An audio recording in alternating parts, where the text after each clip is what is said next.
Welcome to Part 9 of the Guided Tour series. In this section, we will complete the physical model. To do this, we will create components below the system, allocate functions to components, create physical interfaces, and assess the model. Let us now assume that our Autolink system is built from two components, Autolink Vehicle Segment and Customer Support Center. Pause the video and create two new component elements as listed on screen. Open the property sheet for the Autolink Vehicle Segment element, and then pause the video again to complete the element definition as outlined on screen. Compare your property sheet to the one shown on screen. When you are certain your element is complete, then click on the Customer Support Center element to view its property sheet. Pause the video again to complete the element definition as outlined on screen.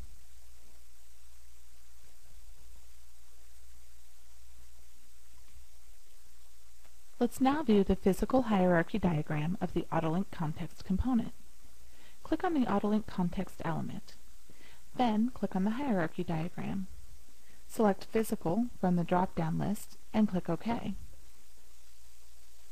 Compare your hierarchy diagram to the one on screen. Then close the diagram.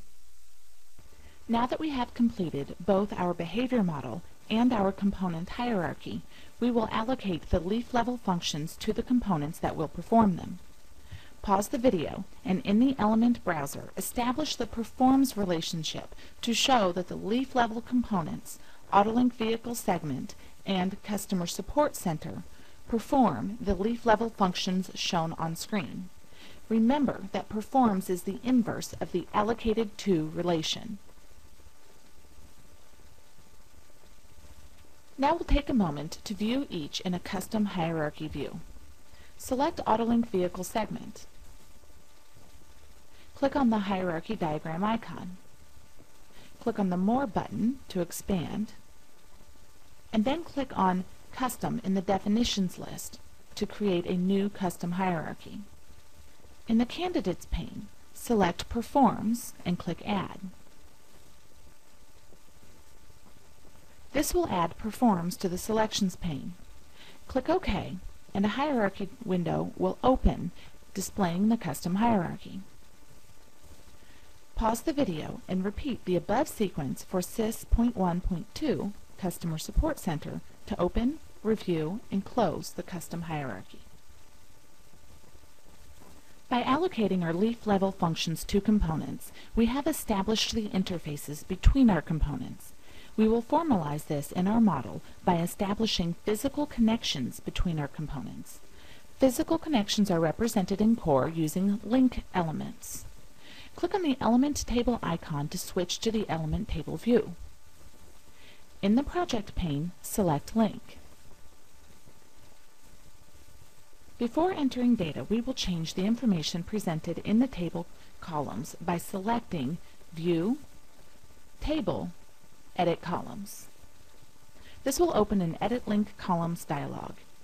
In the Relationships pane, select Connects To and click Add.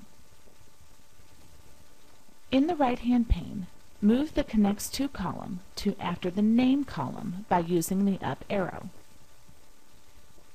In the Relationship pane, select Transfers and add it. Then, move the Transfers relationship to just after the Connects To relationship by using the up arrow. Click OK. The Elements table will update to display the new column order. Now pause the video and create 5 new links as defined on screen.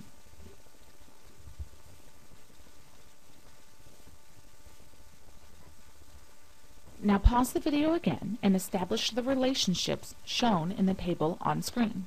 To do this, right-click in the Relationship field and select Edit Targets. The Connects To targets are the two components that a link connects. The Transfers relationship identifies the items that are passed along the link.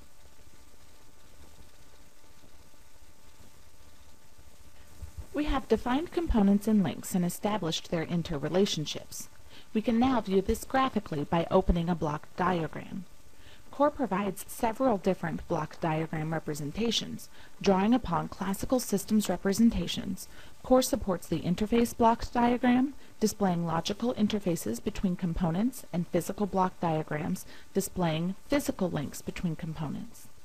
Supporting SysML representations, Core also delivers two variants of the internal block diagram, or IBD. A standard IBD displays interfaces, and a flow IBD displays links. For this analysis, we will use the flow internal block diagram, which displays linkages, ports, and the items being transferred across the links. Select Autolink context from the component class.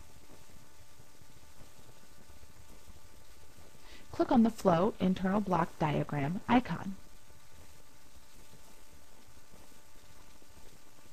In the flow IBD, the components are represented by icons, and the links are represented by labeled lines, where the label is the name of the link with the items being transferred shown in curly brackets.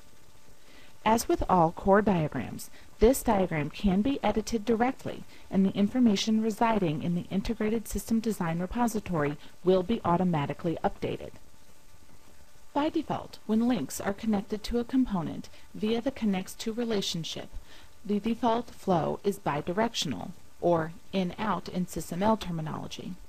To change this, double-click on the desired link to open a property sheet.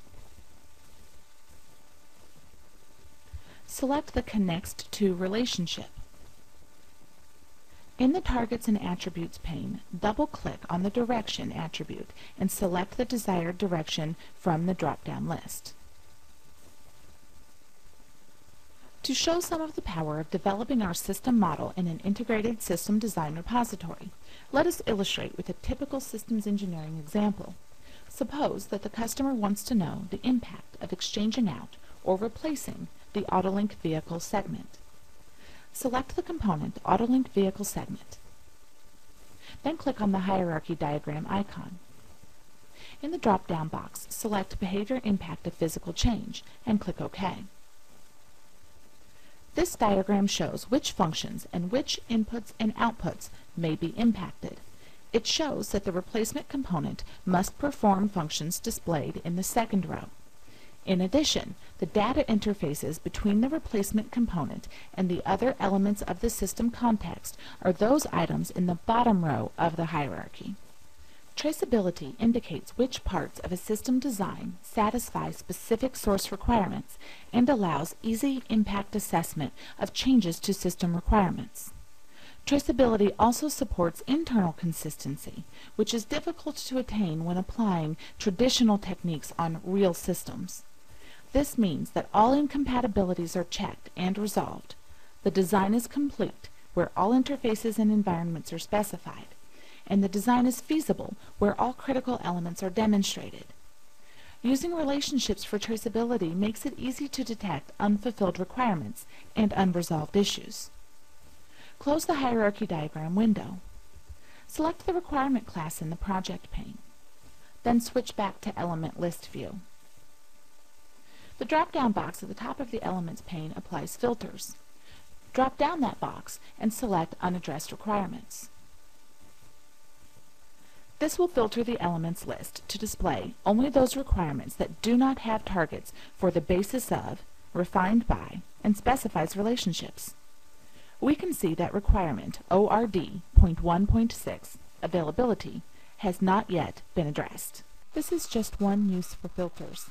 There are other predefined filters that allow users to perform other checks on their model. The filters can also be extended to help highlight any set of conditions that the user wants to focus on. This concludes Part 9 of the guided tour. Part 10 will address generating formal documents.